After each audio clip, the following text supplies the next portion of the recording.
오늘 우리에게 새날을 주신 하나님을 찬양하겠습니다. 찬송가 423장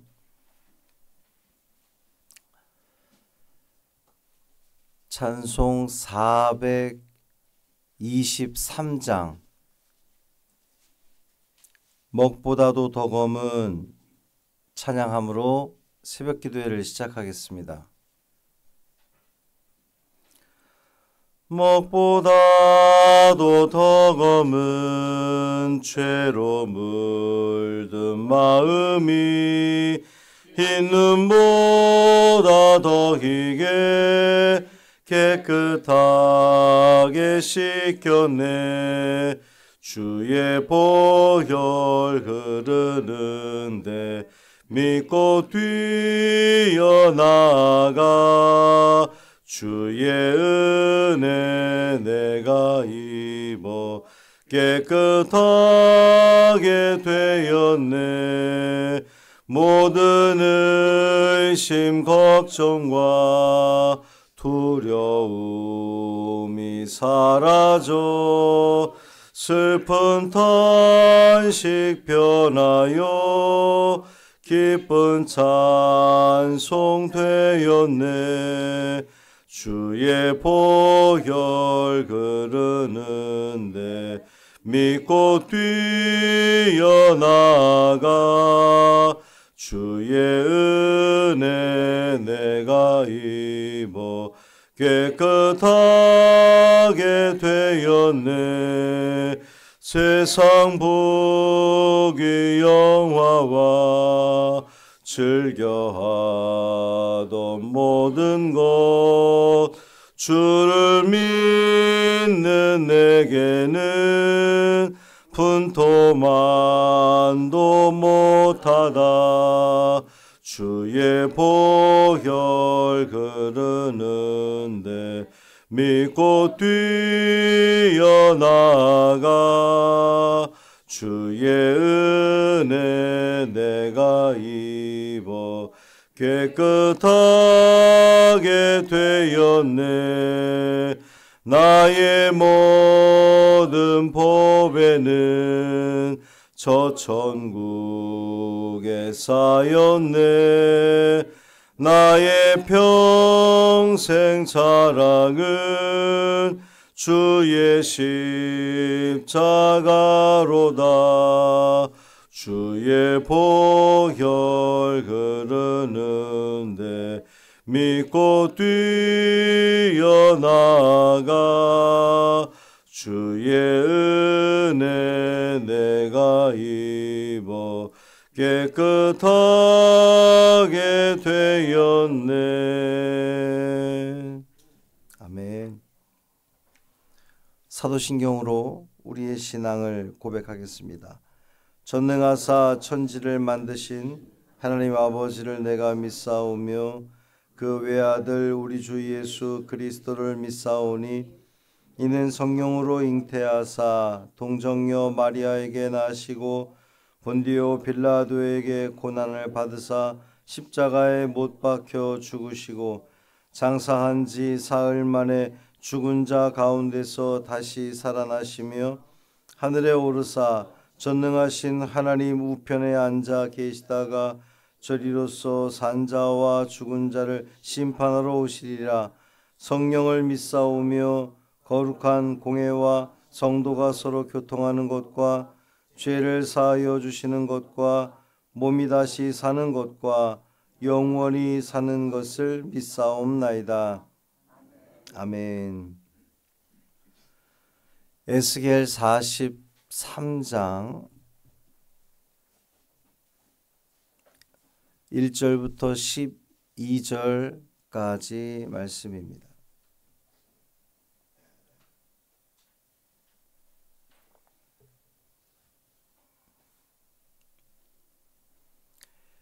에스겔 43장 1절부터 12절까지 말씀 함께 읽습니다. 그 후에 그가 나를 데리고 문에 이르니 곧 동쪽을 향한 문이라. 이스라엘 하나님의 영광이 동쪽에서부터 오는데 하나님의 음성이 많은 물소리 같고 땅은 그 영광으로 말미암아 빛나니 그 모양이 내가 본 환상 곧 전에 성읍을 멸하러 올 때에 보던 환상 같고 그발 강가에서 보던 환상과도 같기로 내가 곧 얼굴을 땅에 대고 엎드렸더니 여호와의 영광이 동문을 통하여 성전으로 들어가고 영이 나를 들어 데리고 안뜰에 들어가시기로 내가 보니 여호와의 영광이 성전에 가득하더라. 성전에서 내게 하는 말을 내가 듣고 있을 때에 어떤 사람이 내 곁에 서 있더라. 그가 내게 이르시되 인자야 이는 내 보좌의 처소 내 발을 두는 처소 내가 이스라엘 족속 가운데에 영원히 있을 곳이라. 이스라엘 족속 곧 그들과 그들의 왕들이 음행하며 그 죽은 왕들의 시체로 다시는 내 거룩한 이름을 더럽히지 아니하리라. 그들이 그 문지방을 내 문지방 곁에 두며 그 문설주를 내 문설주 곁에 두어서 그들과 나 사이에 겨우 한 담이 막히게 하였고 또 그 행하는 가증한 일로 내 거룩한 이름을 더럽혔으므로 내가 노하여 멸망시켰거니와 이제는 그들이 그 음란과 그 왕들의 시체를 내게서 멀리 제거하여 버려야 할 것이라. 그리하면 내가 그들 가운데에 영원히 살리라. 인자야 너는 이 성전을 이스라엘 족속에게 보여서 그들이 자기의 죄악을 부끄러워하고 그 형상을 측량하게 하라. 만일 그들이 자기들이 행한 모든 일을 부끄러워하거든 너는 이 성전의 제도와 구조와 그 출입하는 곳과 그 모든 형상을 보이며 또 그 모든 규례와 그 모든 법도와 그 모든 율례를 알게 하고 그 목전에 그것을 써서 그들로 그 모든 법도와 그 모든 규례를 지켜 행하게 하라. 성전의 법은 이러하니라. 산꼭대기 지점의 주인은 지극히 거룩하리라. 성전의 법은 이러하니라. 아멘. 이 말씀은 하나님 말씀입니다. 오늘도 주님께서 우리에게 주신 말씀을 최선을 다해 철저히 잘 지켜 행함으로 하나님을 영화롭게 하는 복 있는 저와 여러분의 삶 되기를 주님의 이름으로 축원합니다. 에스겔은 저 앞서 이제 8장 그리고 에서 이제 10장에서 과거 이스라엘의 그 백성들의 그 무수하고도 극악한 죄악을 저지르고 또 심지어 이 성전 안에서조차 우상을 섬기는 이 경건치 못한 일들을 저지른 사건을 언급하면서 하나님께서 성전을 떠나셨던 그것을 이야기한 바 있습니다. 하나님의 영광이 떠난 성전은 하나님의 보호를 더 이상 받게 되지 못하고요. 결국 바벨론의 침공으로 무너지고 말았습니다. 오늘 본문은 그렇게 떠나셨던 하나님의 영광이 다시금 성전으로 들어오는 그러한 내용이에요. 이 들어오는 경로가 영광이 나가실 때의 경로와 이제 그대로 거슬러서 다시 돌아오게 됩니다. 하나님께서 성전을 떠나셨던 진짜 이유가 무엇이겠습니까? 이스라엘 백성들이 하나님과 맺은 언약을 파기했기 때문이에요. 하나님과 맺은 언약을 파기하고 범죄했다는 것은 더 이상 이스라엘 백성들이 하나님과 상관없는 존재가 되었다는 말이기도 합니다. 자, 하나님과 상관없게 되었으니 하나님은 당연히 성전을 떠날 수밖에 없고 하나님이 떠나간 그 성전은 하나님의 집이 아니라 그저 건물에 불과한 거예요. 하나님이 떠나가시니 이스라엘은 패망할 수밖에 없고 하나님이 떠나가시니 그 백성들은 포로로 끌려갈 수밖에 없게 된 거죠. 그렇게 하나님께서 하나님의 영광이 성전을 떠난 지 19년 만에 하나님의 성전이 무너진 지 13년 만에 하나님은 다시금 에스겔에게 그 환상을 보여주셔서 새 성전을 이제 보여주시는 건데 이 떠나셨던 동문을 통하여 다시 성전으로 임하시는 환상을 보여주셨습니다. 하나님께서 다시 성전으로 돌아오셨다고 하는 것은 하나님의 백성들과의 관계가 회복되었다는 것을 의미하는 거예요. 이것을 달리 표현하면 하나님과의 관계가 회복되었다는 것은 이스라엘의 회복을 의미하는 것이고, 이스라엘의 회복은 그 잃어버렸던 이전의 영광을 다시금 되찾게 될 거라는 그런 의미를 담고 있습니다. 사실 이스라엘의 불행은 하나님의 영광이 떠남으로 시작된 거였거든요. 그러니까 하나님께서 다시 돌아오신다고 하는 것은 그동안 이제 이스라엘에게 드리웠던 그 불행의 기운들이 그것이 다 사라지고 다시금 행복한 삶을 살게 될 거라는 기대를 갖게 하는 그런 모습입니다. 사랑하는 형제자매 여러분, 이것을 통해서 우리는 하나님의 백성인 성도들의 이 복된 삶의 관건이 어디에 있는지 우리는 알 수가 있어요. 우리가 복 있는 삶을 살 거냐 아니면 복 없는 삶을 살 거냐, 아주 쉽게 표현하면 행복한 삶을 살 거냐 불행한 삶을 살 거냐, 그 관건이 어디에 있느냐, 하나님과의 바른 관계를 유지하느냐 그렇지 못하느냐에 달려 있다는 거예요. 여러분, 우리가 누리는 그 모든 복이 어디서부터 옵니까? 하나님으로부터 오는 겁니다. 복의 근원은 하나님이시거든요.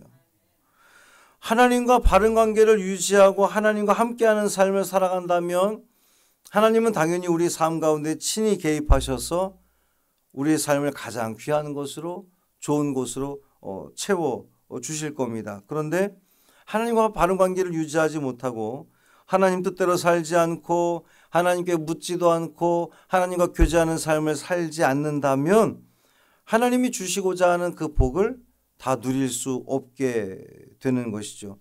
인류 최초의 사람 아담의 범죄함으로 인하여서 아담과 하와는 결국 그 에덴 동산, 하나님의 동산에서 추방당하고 말았습니다. 온 나라가 다, 이 전 세계가 하나님의 뜻을 벗어나서 죄악이 가득했을 때에 하나님은 홍수로 세상을 심판하셨습니다.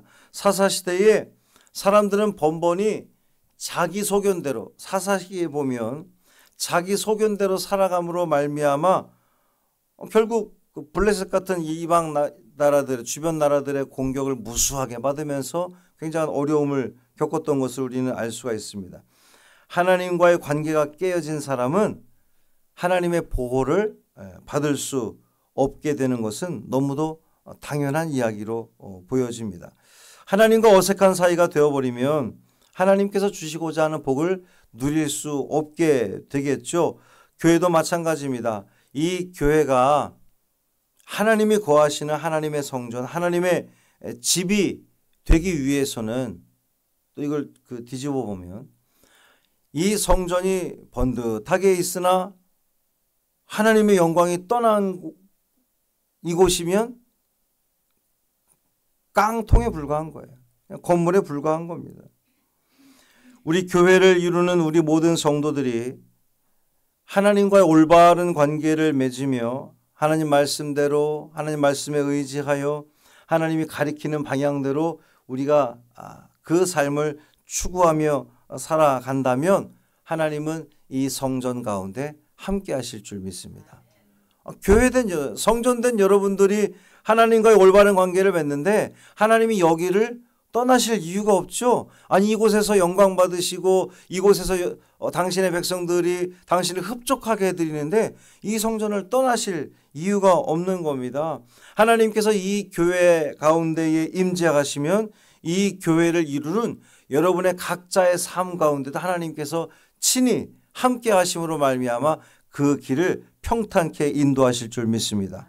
오늘 하루 우리의 삶이 하나님과 관계 맺는 삶이 되기를 바랍니다. 하나님과 이어져 있는 삶, 하나님과 연결되어져 있는 삶, 우리의 주파수가 계속해서 하나님과 맞춰져 있는 삶.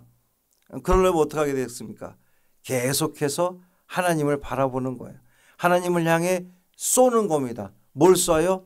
기도를 쏘는 겁니다. 그 끈이 놓쳐져 있지 않기 위해서 수시로 걸으면서 음식을 하면서 일을 하면서 우리는 계속해서 하나님과 주파수를 맞춰져 있는 삶을 살아간다면,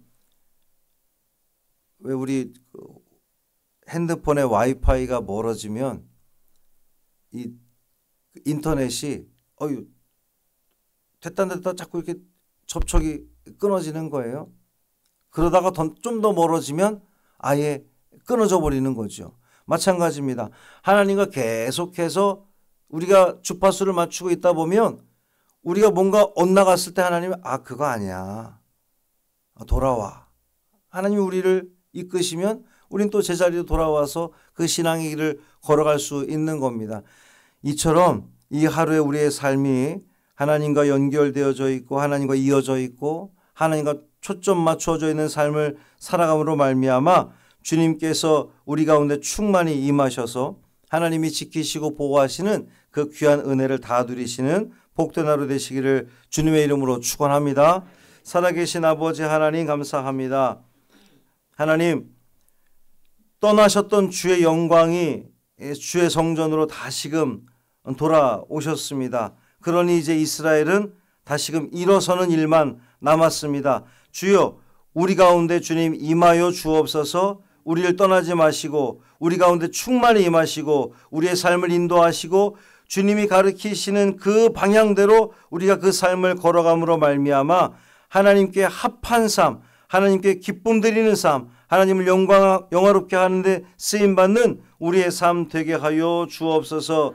우리 사순절기를 지금 보내고 있습니다. 오늘도 매 순간 주님과 초점 맞추게 하시고 주파수 맞추게 하시고 주님이 나에게 어떠한 길을 원하실까, 내가 이 말을 할 때에, 이 행동을 할 때에, 내가 이곳에 있을 때에 하나님이 기뻐하실까, 하나님 영광 받으실까, 우리 거기에 초점 맞추며 살아감으로 말미암아 주님께서 우리 삶 가운데 임재하셔서 주님이 베풀어 주시는 그 모든 풍성한 은혜를 다 누리는 하나님의 귀한 자녀들 되게 하여 주옵소서. 오늘도 우리 유한대 학생들에게 간식이 나누어지게 됩니다. 주님, 그저 간식만 나누어지는 것이 아니라 그리스도의 사랑이 나누어지게 하여 주옵시고 수고를 다하는 우리 선교 부원들과 함께 하여 주셔서 건강 잃지 않도록 도와주시고 이 사명 넉넉히 충분히 잘 감당할 수 있도록 주님께서 인도하여 주옵소서. 간식을 받는 그들이 그리스도의 사랑을 받고 하나님의 사랑을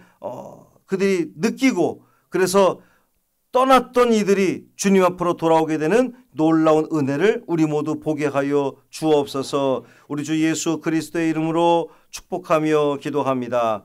아멘.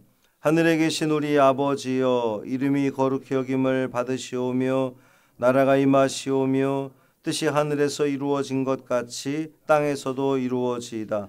오늘 우리에게 일용할 양식을 주시옵고 우리가 우리에게 죄 지은 자를 사하여 준 것 같이 우리 죄를 사하여 주시옵고 우리를 시험에 들게 하지 마시옵고 다만 악에서 구하시옵소서. 나라와 권세와 영광이 아버지께 영원히 있사옵나이다. 아멘.